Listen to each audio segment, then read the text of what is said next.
Baik, Assalamualaikum warahmatullahi wabarakatuh.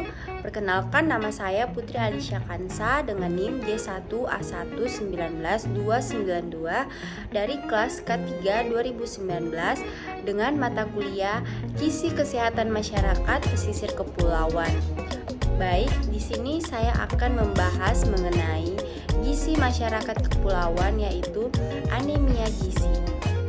Baik, yang pertama itu pengertian anemia.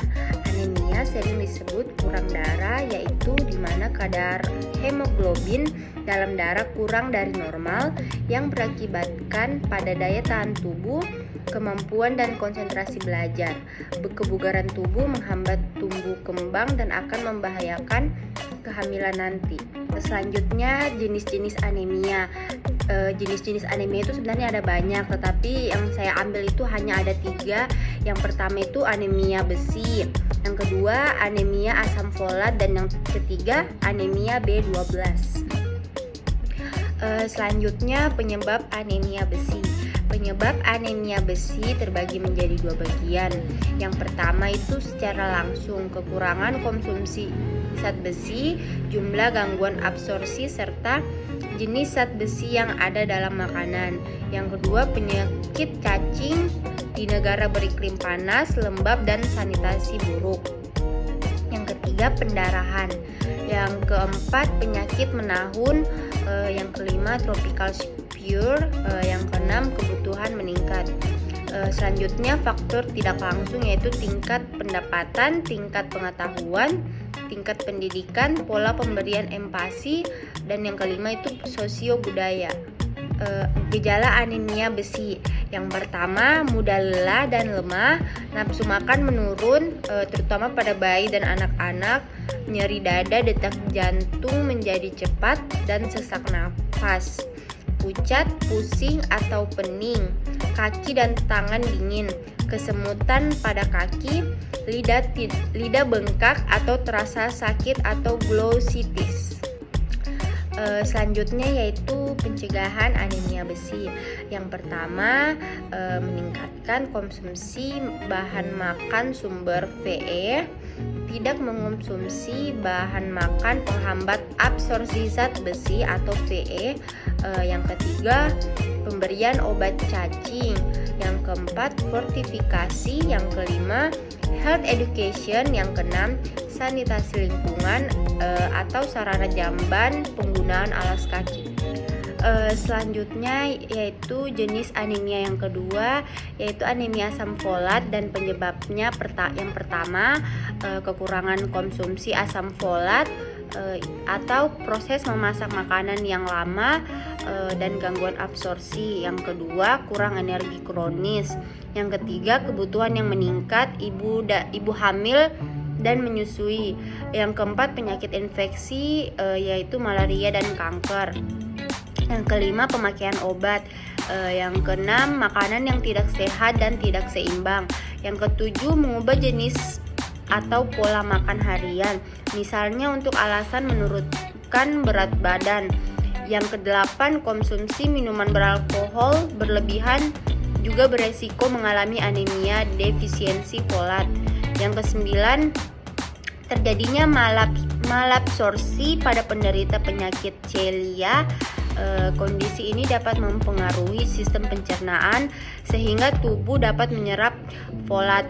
Yang ke-10, buang air kecil berlebihan seperti pada pengidap penyakit ginjal, jantung, dan hati menyebabkan kehilangan folat dari tubuh.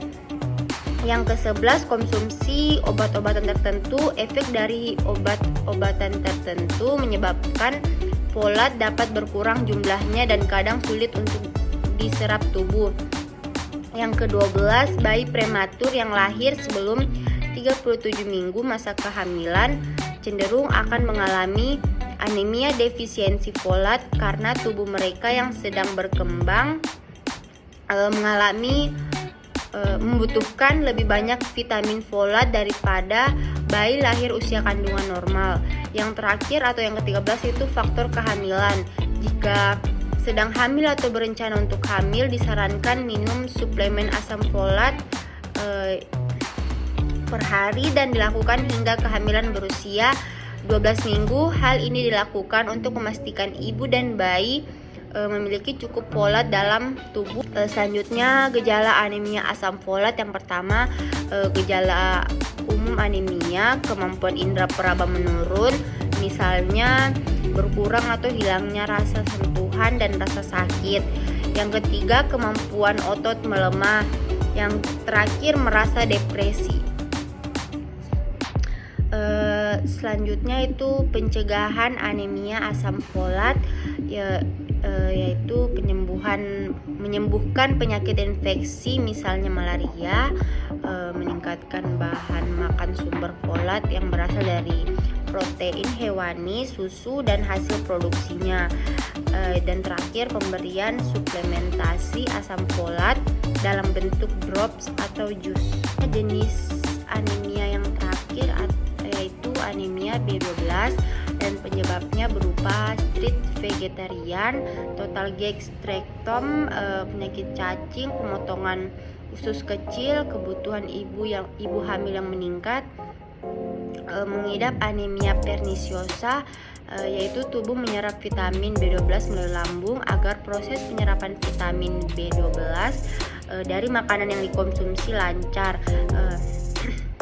Selanjutnya, faktor makanan yang dikonsumsi berupa ikan, daging, dan berbagai produk olahan susu adalah menu makanan yang menyediakan banyak kandungan vitamin B12.